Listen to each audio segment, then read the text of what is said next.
regretfully have to inform you that our next panel is going to turn into a conversation, because the next one is the Good Food City panel with Staffan Ingvarsson and Benoit Buntinx from EIT Food, where we're going to talk about the Good Food City of Stockholm. But Staffan got ill tonight, so he couldn't join us. So Benoit is here, however. Please come up on stage, Benoit. We'll give you more time instead. Okay, Excellent. Please have a seat, sir. Thank you, Please Johan. have a seat.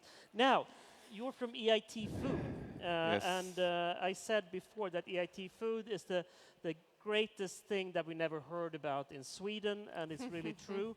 And we, of course, love to hear more about what is this EIT Food thing.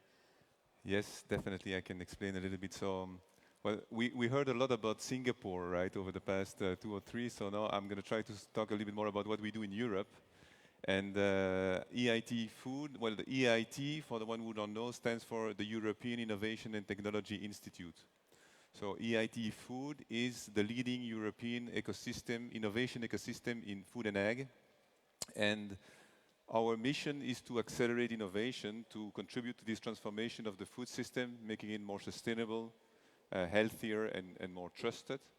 And we do that through collaboration, basically. So the key word here is really collaboration. We started the EIT Food in 2017 with 50 members. And today we are more than 200 members all across Europe. And we cover the whole food system. So from primary production to food waste treatment. So it's really from farm to fork, as we say, because we also strongly believe that if we want to transform the system, it's going to happen only if we change the whole system and not separately. So our partners at EIT Food, they are big companies, multinationals in the food space that we all know, PepsiCo, Danone, etc. But also smaller businesses, more nationally focused businesses, research centers, universities, but also we have NGOs and consumer organizations. So it's really putting everybody together to make sure that we can collaborate and move those technologies and those solutions to the market. That's very good. So you connect people, you run accelerator programs, you have conferences, you're actively matchmaking entities in the food scene. Exactly, yeah. Again, for us, I think it was discussed also in the morning, the food is a very traditional business, right? So most of the actors today are still low in terms of innovation, but we have seen in the past few years a lot of new companies emerging, really taking all those benefits of those new technologies that are available now, the one from the IT world, in artificial intelligence, IoT, blockchain, etc., but also all the new technologies related to biotechnology. We talked about CRISPR also in the morning. And all those new technologies today are really used by new entrepreneurs, by startups and scale-ups to develop new solutions, new products that can be used on the market. But we still have a big difference between those traditional businesses who have a hard time to innovate from within when we talk about disruption, and those new actors on the market. So our role at the EIT Food is to make sure that we can put them together, because there are a lot of benefits, we believe, for startups and corporates to work together, even if there are also a lot of challenges that we still need to face.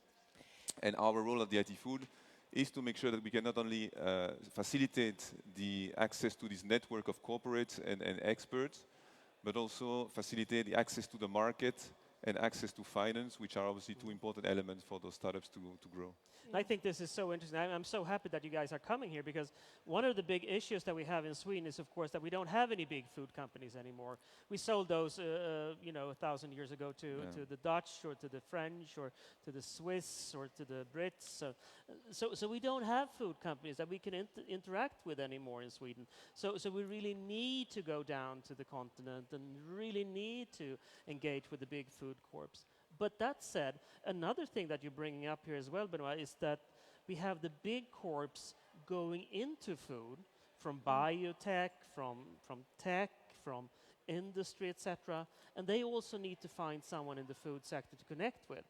So that would be you guys as well, right? Exactly, exactly. That's really our role. We have designed now a new service to corporates also to identify the startups that can meet or let's say answer their challenges with their solutions, and we facilitate the matchmaking, but also the collaboration, as we said, through pilot projects. This is really beneficial for everybody if it's managed well, and that's still an issue in some cases, how we can really collaborate with bigger companies or more traditional companies with those high-tech startups. And as you say, I mean, Sweden, I'm not an expert in Sweden, obviously, but EIT Food is very present in the Nordics. We have one regional offices of EIT Food that is covering all the Nordics and the Baltics. We have many partners. In Sweden, we have a university, Lund University. We have Packbridge also as an association. And we have many partners from Finland, Denmark, but also in the Baltics. And we see that it's a very active ecosystem. Our role is to make sure that we can support those more local ecosystems to connect at the European level. We also believe it's very important because I still see in some countries companies that are well connected in their local ecosystem, but they tend to remain too long in their local ecosystem before they really go to internationalize their activities. And that's where we might have an issue also if we compare ourselves to the US market or other markets in the world. So that's very important for us. We manage this European-wide ecosystem, and basically what we do is to make sure that we can connect with the local clusters, as you have one here in Sweden, and make sure that we can bring that additional support to companies. Again, it's not in all countries, but I've seen many times startups that we support that up until the Series A or even more advanced series, they only talk to local investors, they only talk to local corporates, local experts, and they really stay within their own region, right? So we understand obviously that each country wants to attract those startups and make sure they stay in their hometown. But we also believe that there are a lot of opportunities to get money from other investors, European investors, and to test their product in other markets with other corporates to accelerate basically their scaling up, because that's really what we want. Exactly. Now, this is a call for all of you to look more at Europe, because in Sweden and the Nordics, we tend to go west immediately. But remember, the UK is not part of Europe anymore, at least the European Union, and the US is, of course, definitely not a part of the European Union. But you are, and you represent that. So what do you hope to get out of the Nordics? Well, the Nordics for us is a very interesting market. It's true that if you compare to other more Southern Europe countries, where gastronomy and food is really obviously has a long history, it also means that it might be more difficult for those people to accept the change and the speed of that change.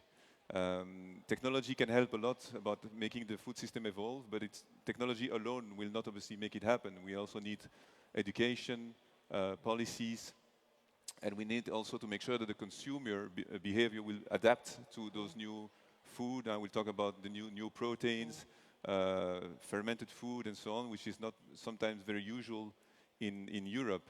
And I think that it might be easier in the Nordics also to speed up basically the market adoption of new food that might be more complex in the south of Europe. So we really believe that there are a lot of opportunities also to test and to have those new new solutions adopted in the Nordics. Lovely. What do you say as a researcher about this whole integrating Europe? I mean, we're not as integrated as the US, are we, right?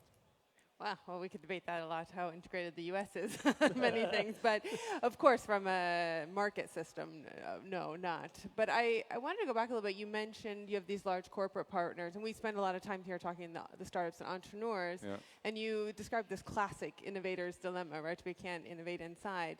What do you see that they're really looking for when they come to you and the entrepreneurs? Are they open to new, is it the technology? Are they looking for new business models? What is it that's driving them in your partnership?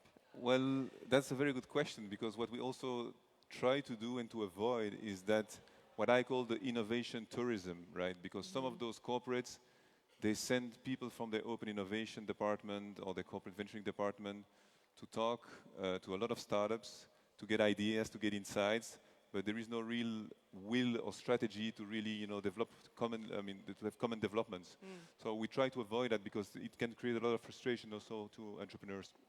So we see today that at least the bigger food companies are really into corporate venturing. They are really developing their open innovation activities, relying on startups to develop new products.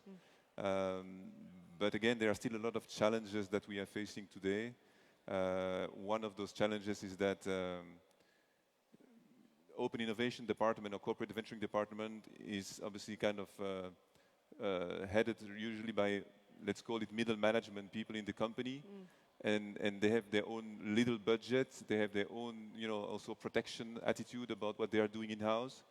And sometimes it's difficult to have, to be at the same eye level between a small startups and a big corporate to make sure that they can align on their objectives and goals. So that's what we are trying to do also at the IT Food. We do a lot of education training.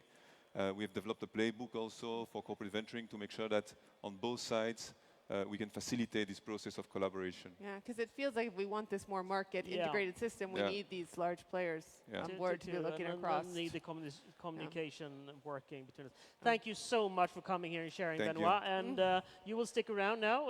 Sure. So go up and approach Benoit and make sure that they become members of EIT. And obviously it's a call also for all Swedish startups, entrepreneurs, but also corporates to look at what we do at the IT Food. We have a lot of activities in the region, and we always welcome, obviously, new people, new partners to join us and to benefit from that network. Okay, it's lovely. Thank you All again, right, Benoit. thank you. Thank you. So, folks, actually, we're going to have a short break now.